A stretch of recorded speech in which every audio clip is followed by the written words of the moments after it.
बच्चों, आज संस्कृत की कक्षा में सभी का स्वागत करती हूँ और आज हम लोग व्याकरण निधि पुस्तक से चौथा अध्याय पढ़ेंगे जिसमें संज्ञावाचक शब्दों के बारे में दिया हुआ है। तो इससे पहले हम लोगों ने शब्द के अंतर्गत स्वरांत शब्द, व्यंजनांत शब्द और इसके अलावा हम लोगों ने इसके उदाहरण भी हम लोगों ने देखा था।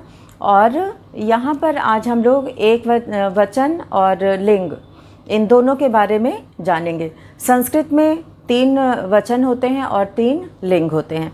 तो सबसे पहले हम लोग लिंग के बारे में जानेंगे। तो शुरू करते हैं संज्ञावाचक शब्द। तो चौथा अध्याय है व्याकरण निधि से चौथा संज्ञावाचक शब्द। तो संज्ञावाचक शब्द जो है वो यहाँ पर हम लिख रहे हैं श्री कृष्ण,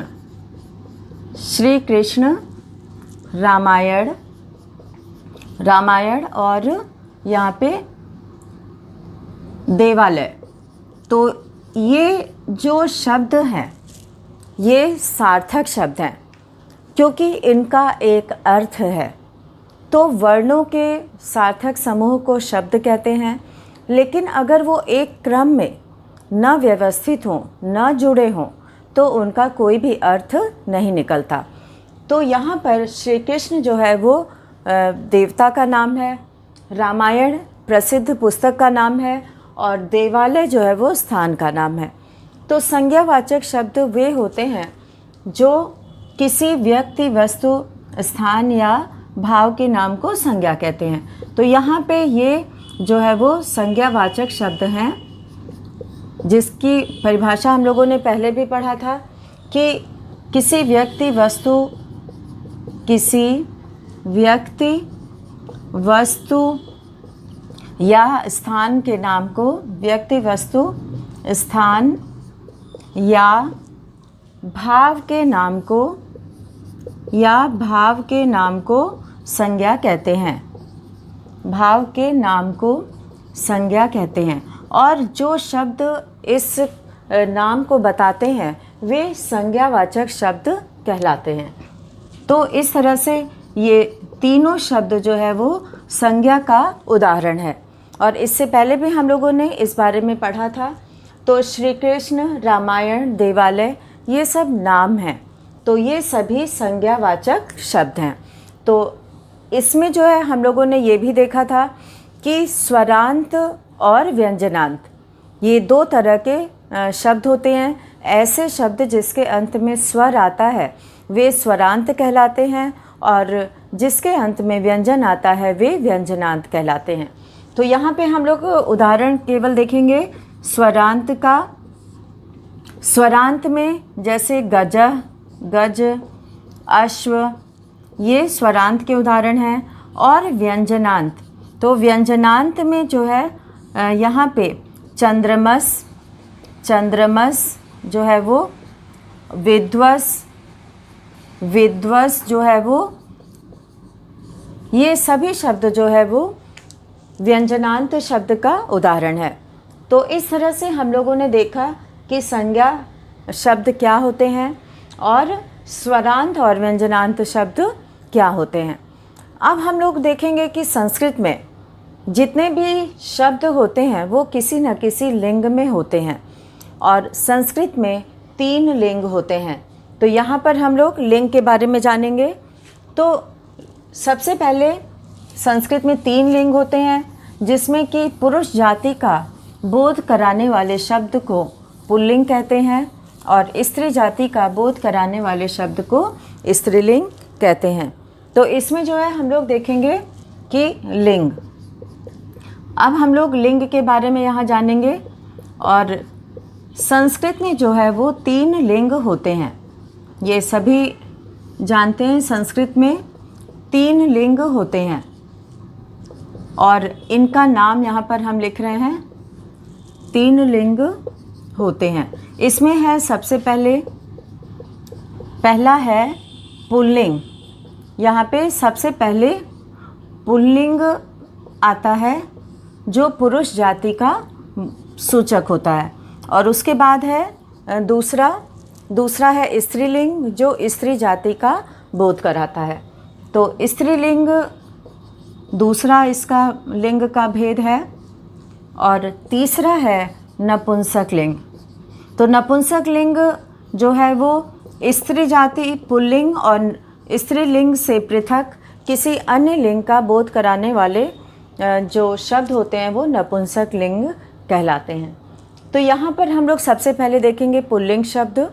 और पुल्लिंग शब्द जो है वो पुरुष जाति का बोध कराने वाले शब्दों को पुल्लिंग कहते हैं, जिससे कि हमें पुरुष जाति का बोध होता है। तो यहाँ पे सबसे पहले हम लोग देखेंगे पहला पुल्लिंग, जिसमें कि पुरुष जाति का बोध कराने वाले पुल्लिंग शब्द है। यहाँ पे पुरुष जाति का बोध कराने वाले शब्दों को पुरुष जाति का बोध कराने वाले, यानी कि जिन शब्दों से हमें पता चलता है कि ये शब्द बोध कराने वाले शब्द पुल्लिंग कहलाते हैं। तो इस तरह से यहाँ पर पुल्लिंग शब्द जो है वो पुरुष जाति का बोध कराता है, शब्द पुल्लिंग कहलाते हैं। तो यहाँ पर पुरुष जाति का बोध कराने वाले, जैसे इसका हम लोग उदाहरण देखेंगे। जैसे यहाँ पे छात्रः, यहाँ पे छात्र शब्द जो है ये सभी छात्र जाति का यहाँ पे बोध करा रहा है। और इसी तरह से नरः, अश्वः, इसमें विभक्ति लग गई है। अश्व, नर और गज, ये सभी जो है वो पुरुष जाति का बोध कराने वाले शब्द हैं। और इसी तरह से स्त्रीलिंग शब्द वह शब्द जो स्त्री जाति का बोध कराता है। तो स्त्री जाति का बोध कराने वाले शब्दों को स्त्रीलिंग कहते हैं। तो यहाँ पे हम लोग दूसरा देखेंगे स्त्रीलिंग। और स्त्रीलिंग में स्त्री जाति का बोध कराने वाले शब्द आते हैं। तो यहाँ पे हम लोग पुल्लिंग का देखें और यहाँ हम लोग स्त्रीलिंग। यहाँ पे स्त्री जाति का बोध कराने वाले जिन संज्ञा या सर्वनाम शब्दों से स्त्री जाति का बोध कराने वाले शब्द या सूचक भी कह सकते हैं, कराने वाले शब्द, स्त्री जाति का बोध कराने वाले शब्द स्त्रीलिंग कहलाते हैं। उसमें स्त्रीलिंग होता है जो स्त्री जाति का बोध कराते हैं, तो स्त्रीलिंग कहते हैं। तो इस तरह से हम लोगों ने देखा कि स्त्रीलिंग में स्त्री जाति का बोध कराने वाले सभी शब्द आते हैं। और इसका उदाहरण है जैसे यहाँ पर लता,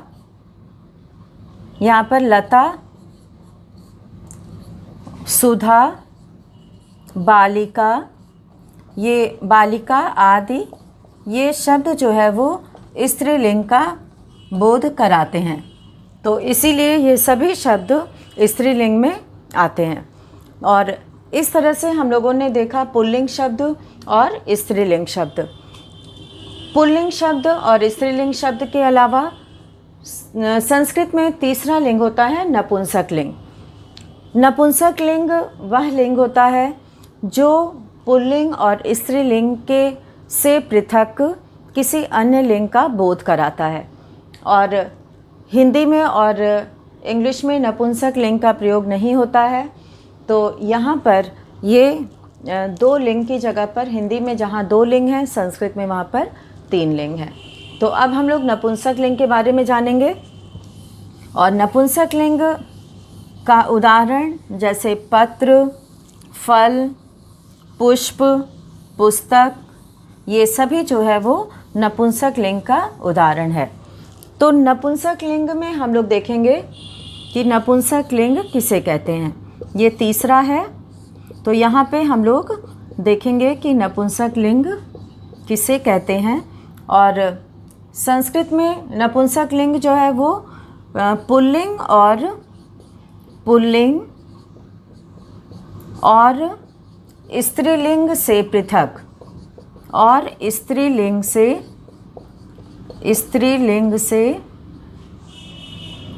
से पृथक किसी अन्य लिंग का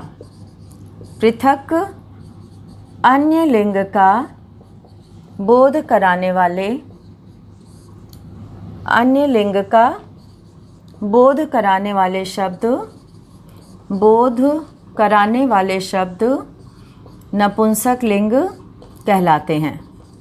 तो उसमें नपुंसक लिंग होता है, बोध कराने वाले शब्द नपुंसक लिंग कहलाते हैं। तो संस्कृत में जो है वो लिंग की पहचान जो है नपुंसक लिंग कहलाते हैं। तो इस तरह से ये शब्द जो है वो नपुंसक लिंग के अंतर्गत आते हैं। लेकिन संस्कृत में जो है वो बहुत सारे ऐसे शब्द हैं जो हिंदी में तो स्त्रीलिंग में होते हैं, लेकिन संस्कृत में पुल्लिंग में होते हैं। तो संस्कृत में लिंग जो है वो हर एक शब्द के अनुसार होता है, शब्द का कोई ना कोई लिंग अवश्य होता है। तो इस तरह से नपुंसक लिंग कहलाते हैं, जैसे पत्र, फल, पुस्तक आदि। तो ये सभी जो है वो उदाहरण है नपुंसक लिंग के। और इन तीनों ही लिंगों के जो शब्द होते हैं उनमें जो है लिंग, वचन और विभक्ति के अनुसार परिवर्तन होता है। तो जो संज्ञावाचक शब्द होते हैं उसमें लिंग, विभक्ति और वचन के अनुसार जो है रूप बदल जाता है, क्योंकि विभक्ति लगने पर जो है वो शब्द पद भी कहलाता है और वाक्य में हम लोग उसी का प्रयोग करते हैं और तभी वाक्य का अर्थ जो है वो सही अर्थ होता है। और बिना विभक्ति के शब्द मूल शब्द कहलाता है। तो जैसे बालक शब्द मूल शब्द है और उसमें विभक्ति लगने पर जो कर्ता, कर्म, करण, संप्रदान, अपादान, संबंध, अधिकरण, ये जो विभक्तियां हैं, कारक ही विभक्ति होती है। और कारक चिन्ह जो है वो हिंदी में अलग से लिखे जाते हैं, लेकिन संस्कृत में शब्द के साथ ही कारक का प्रयोग होता है और कारक शब्द में ही होता है। और इसीलिए शब्द का रूप विभक्ति में जो है प्रत्यय लगते हैं और प्रत्यय लगने से रूप बदल जाता है। तो यहाँ पे हम लोगों ने देखा कि लिंग के अंतर्गत तीनों लिंगों के बारे में हम लोगों ने देखा और उसके उदाहरण को जाना। और अब हम लोग देखते हैं वचन। वचन जो है संस्कृत में 3 वचन होते हैं, एक वचन, द्विवचन और बहुवचन। तो इसमें हम लोग देखेंगे कि एक वचन, द्विवचन और बहुवचन के अंतर्गत कि एक वचन का प्रयोग हम लोग कहाँ करते हैं और द्विवचन का प्रयोग हम लोग कहाँ करते हैं।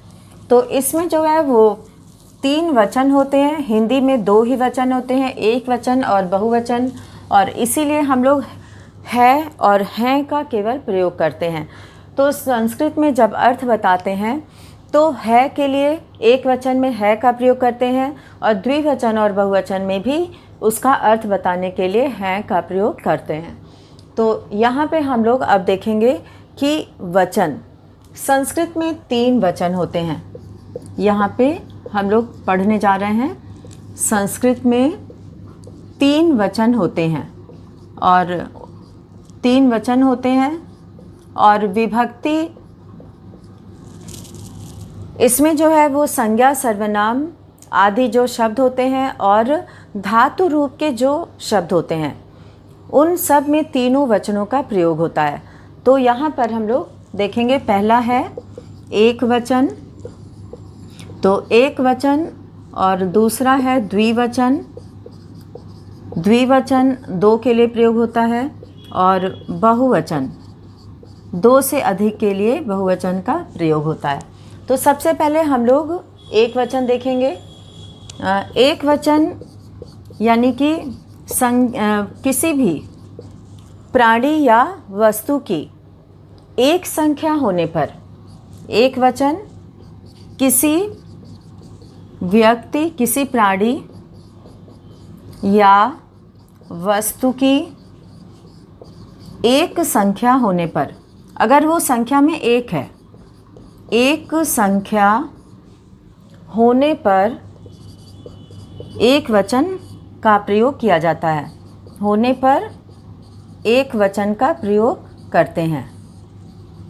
एक वचन का प्रयोग करते हैं, यानी कि किसी भी प्राणी या वस्तु की एक की संख्या का बोध कराने वाले शब्द एक वचन होते हैं। तो यहाँ पे प्रयोग करते हैं, और इसका उदाहरण है, जैसे हम लोग यहाँ पर प्रयोग करते हैं एकः बालकः। एकः बालकः, एक लड़का। इसका अर्थ है एक लड़का। यहाँ पे एकः शब्द जो है वो एक की संख्या को बता रहा है, और बालकः शब्द जो है वो प्रथमा विभक्ति एक वचन का रूप है।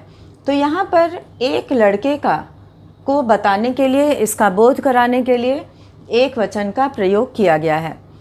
और प्रथमा विभक्ति जो कर्ता कारक होता है उसमें एक वचन, द्विवचन, बहुवचन, विभक्ति में सभी में तीनों वचनों का, सभी विभक्तियों में तीन वचन, एक वचन, द्विवचन और बहुवचन का प्रयोग होता है। तो यहाँ पे हम लोगों ने देखा कि एक की संख्या का बोध कराने के लिए एक वचन का प्रयोग होता है, यानी कि किसी भी प्राणी या वस्तु की एक संख्या का बोध कराने वाले शब्द एक वचन में आते हैं। तो अब हम लोग देखेंगे दूसरा, यहाँ पे दूसरा है द्विवचन। और द्विवचन में, द्विवचन का प्रयोग जो है वो किसी भी प्राणी या वस्तु की दो की संख्या का बोध कराने वाले शब्द जो है वो द्विवचन में आते हैं।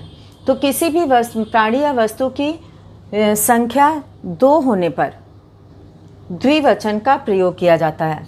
तो यहाँ पे हम लोग देखेंगे कि किसी प्राणी या वस्तु की संख्या दो संख्या होने पर, यानी कि अगर वो दो की संख्या में होगा, दो चीज़ें होंगी, दो संख्या होने पर द्विवचन का प्रयोग किया जाता है। तो वहाँ पे हम लोग किसका प्रयोग करते हैं? द्विवचन का प्रयोग करते हैं, प्रयोग किया जाता है। तो यहाँ पे हम लोगों ने देखा कि दो की संख्या के लिए द्विवचन का प्रयोग करते हैं, और एक की संख्या के लिए एक वचन का प्रयोग करते हैं। तो इसका उदाहरण है द्विवचन में, जैसे बालकौ। यहाँ पे हम लोग लिखेंगे बालकौ। बालकौ का अर्थ है दो लड़के। बालकौ का अर्थ है यहाँ पे दो लड़के। तो दो लड़के अर्थ में हम लोग बालकौ का प्रयोग करते हैं, दो लड़के। और इसी तरह से हम लोग इसका और भी बहुत सारा उदाहरण है, जिसमें कि हम लोग लिख सकते हैं गजौ। यहाँ पे गजौ, बालकौ, बालकौ, गजौ आदि। तो यहाँ पे इन शब्दों से हमें दो की संख्या का बोध हो रहा है। तो यहाँ पे हम लोगों ने देखा कि द्विवचन दो की संख्या के लिए, किसी भी वस्तु या प्राणी की अगर दो संख्या है तो वहाँ पर हम लोग द्विवचन का प्रयोग करेंगे। तो अब हम लोग देखते हैं बहुवचन। और बहुवचन, जैसा कि बहु का अर्थ होता है अनेक, यानी कि बहुत से, तो वहाँ पर हम लोग बहुवचन का प्रयोग करते हैं। तो दो से अधिक की संख्या के लिए, जहाँ पे किसी भी प्राणी या वस्तु की दो से अधिक की संख्या का बोध हो, वहाँ पर बहुवचन का प्रयोग करते हैं।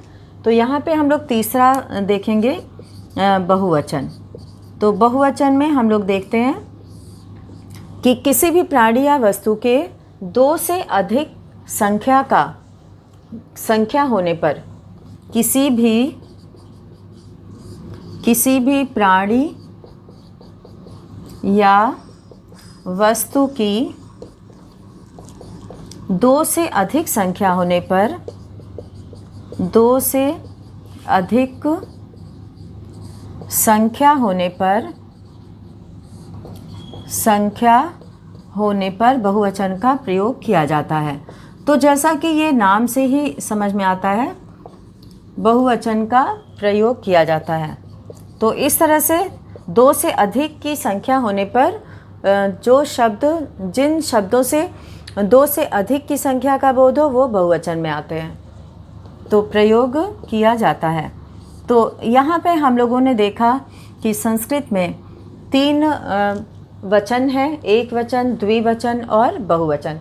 यहाँ पे द्व है, द्व में जो है वो आधा द और व प्लस अ, यहाँ पे द्व बना है और द्व में जो है ये ई की मात्रा का प्रयोग हुआ है, तो यहाँ पे द्वि बन गया है। तो इस तरह से ये अगर हम प्लस करेंगे तो ये द्वि बन जाएगा। तो इसे द्विवचन कहते हैं क्योंकि यहाँ पे ई स्वर है, इसीलिए इसको द्वि कहा जाता है। तो यहाँ पे हम लोगों ने इसका उच्चारण करने का सही ढंग देखा। और इसमें जो है बहुवचन में, जैसे कि वानराह, वानराह शब्द यानी कि बहुत से बंदर, बहुत से बंदर, यहाँ पे बहुवचन में प्रयोग किया गया, बहुत से बंदर। वानराह, बालकाह, बालकाह, और इसके बाद मयूराह, ये सभी शब्द जो है वो बहुवचन में प्रयोग किए जाते हैं। और इस तरह से हर एक शब्द रूप और धातु रूप में एक वचन, फिर उसके बाद द्विवचन और फिर बहुवचन का प्रयोग होता है। और यही क्रम जो है वो उसमें भी लिखा जाता है। पहले एक वचन का प्रयोग होगा, फिर द्विवचन का प्रयोग होगा, फिर बहुवचन का प्रयोग होगा। ये क्रम जो है वो शब्द रूप और धातु रूप दोनों में प्रयोग किया जाता है, यही क्रम इसका निश्चित है। तो इस तरह से ये नहीं होता है कि पहले एक वचन लिख दिए, फिर बहुवचन लिख दिए, फिर द्विवचन लिखे, या द्विवचन हमने पहले लिख दिया और बाकी चीज़ें बाद में लिखी। तो इस तरह से यहाँ पे हम लोग संस्कृत में 3 वचन के बारे में पढ़े और 3 लिंग के बारे में पढ़े। और अब हम लोग कारक के बारे में जानेंगे कि संज्ञा या सर्वनाम के शब्दों का क्रिया के साथ प्रत्यक्ष संबंध बताने वाले शब्द कारक कहलाते हैं। तो यहाँ पे हम लोग देखेंगे कि कारक क्या है और उनका जो है वो प्रयोग किस तरह से संस्कृत में विभक्ति के रूप में किया जाता है। तो यहाँ हम लोग देखेंगे कारक एवं विभक्ति। तो ये 3 वचन, 3 लिंग और 3 विभक्ति, यहाँ पे कारक एवं विभक्ति और उसी के अनुसार शब्द रूप और धातु रूप का प्रयोग किया जाता है। तो यहाँ पे कारक एवं विभक्ति, तो इसको हम लोग समझेंगे और फिर हम लोग शब्द रूप जो है अकारांत शब्दों का शब्द रूप सीखेंगे, कारक एवं विभक्ति। तो सबसे पहले इसमें हम लोग देखेंगे कि ये कारक एवं विभक्ति के अंतर्गत सबसे पहले कर्ता कारक, यहाँ पे हम लोग लिखेंगे कि कर्ता कारक, कर्म कारक और विभक्ति। तो सबसे पहले कर्ता कारक, कर्ता, कर्म, करण, संप्रदान, इस तरह से हम लोग अलग अलग लिखेंगे। यहाँ पे केवल कारक हम लोग हेडिंग डालेंगे, केवल कारक हेडिंग डालेंगे, कारक, और फिर कारक चिन्ह, कारक चिन्ह, और फिर यहाँ पे विभक्ति। तो इसको हम लोग आज जानेंगे कि ये क्या है।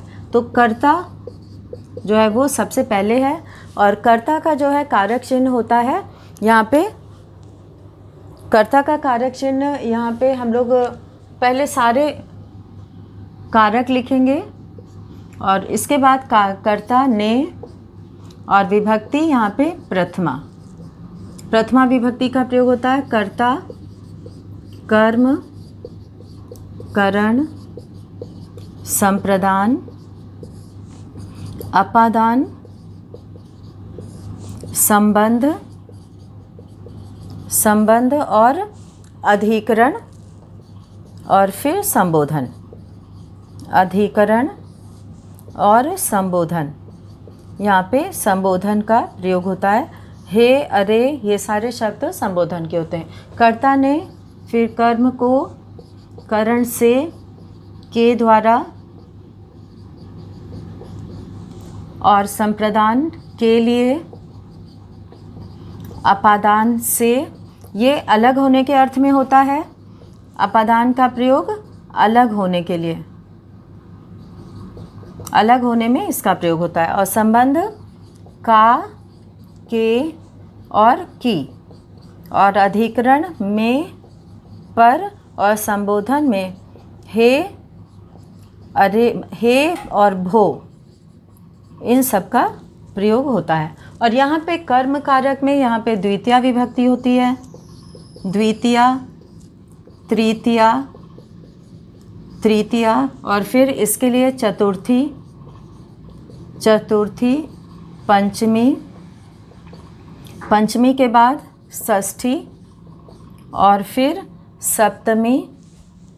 यहाँ पे षष्ठी यहाँ पर आ जाएगा, षष्ठी, और फिर में पर में सप्तमी, और फिर यहाँ पे संबोधन। संबोधन और षष्ठी विभक्ति को कारक नहीं माना जाता है, क्योंकि इनका क्रिया के साथ प्रत्यक्ष संबंध नहीं होता। इनका संबंध जो है वो संज्ञा सर्वनाम के साथ होता है।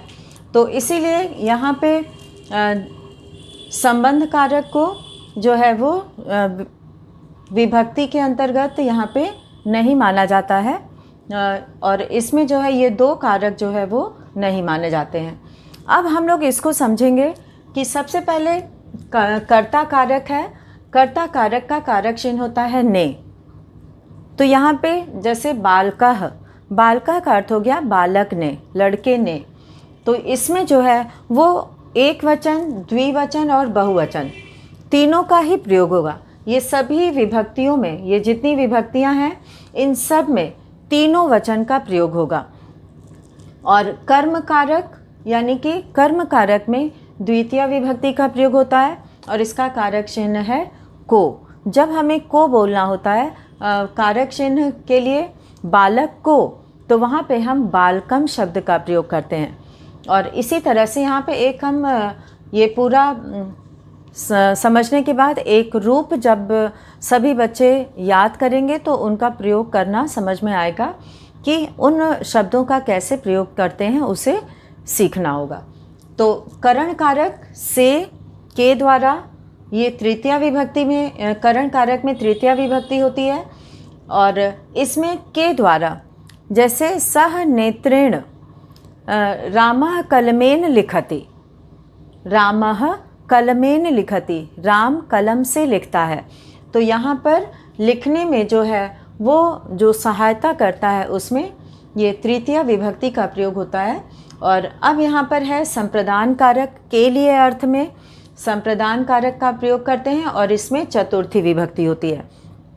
तो इस तरह से बच्चों हम लोगों ने देखा कि यहाँ पे जो कारक हैं उनमें जब प्रत्यय लगता है, इन शब्दों में संज्ञा, सर्वनाम या विशेषण जो संज्ञावाचक शब्द हैं उनमें विभक्ति लगने से और उसमें प्रत्यय लगने से इसका रूप बदल जाता है। तो कहीं बालका हो जाता है और कहीं बालकौ, कहीं बालकम।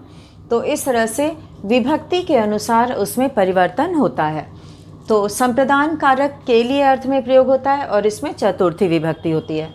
और अपादान कारक से अलग होने में, जैसे वृक्षात पत्रम पतति, पेड़ से पत्ता गिर रहा है। वृक्षात पेड़ से, यहाँ पे पंचमी विभक्ति का प्रयोग है। वृक्षात पेड़ से, पत्रम पतति पत्ता गिरता है। तो यहाँ पे पेड़ से पत्ता अलग हो रहा है, इसीलिए अलग होने में, अलग होने के अर्थ में पंचमी विभक्ति का प्रयोग किया जाता है। और संबंध कारक में का, के, की, ये जो है इसके कारक चिन्ह हैं। और जैसा कि आप लोग हिंदी में भी पढ़े होंगे कारक और कारक चिन्ह, तो ये सभी सात ये कारक है, संबोधन को लेके 8 हैं पूरे।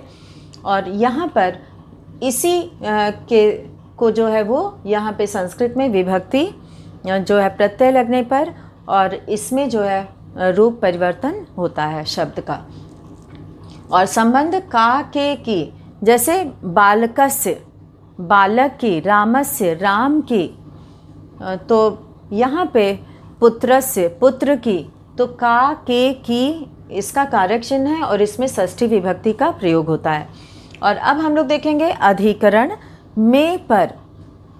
तो यहाँ पर में पर, जैसे पेड़ पर चिड़िया बैठी है, तो यहाँ पे जो आधार होता है जिसके अंतर्गत, जैसे कमरे में छात्र हैं, तो यहाँ में का प्रयोग हो गया। और ये जो है कारक चिन्ह होता है में और पर, यानी कि कमरे में छात्र हैं, तो यहाँ अधिकरण कारक का प्रयोग हुआ है और इसमें सप्तमी विभक्ति होती है। और संबोधन में हे, भो, इसमें संबोधन है और इसमें जो है ये कारक के अंतर्गत नहीं आता है, इसमें जो है विभक्ति नहीं मानी जाती है, लेकिन शब्द रूप में संबोधन लिखा जाता है और इसको पढ़ा भी जाता है, समझा भी जाता है।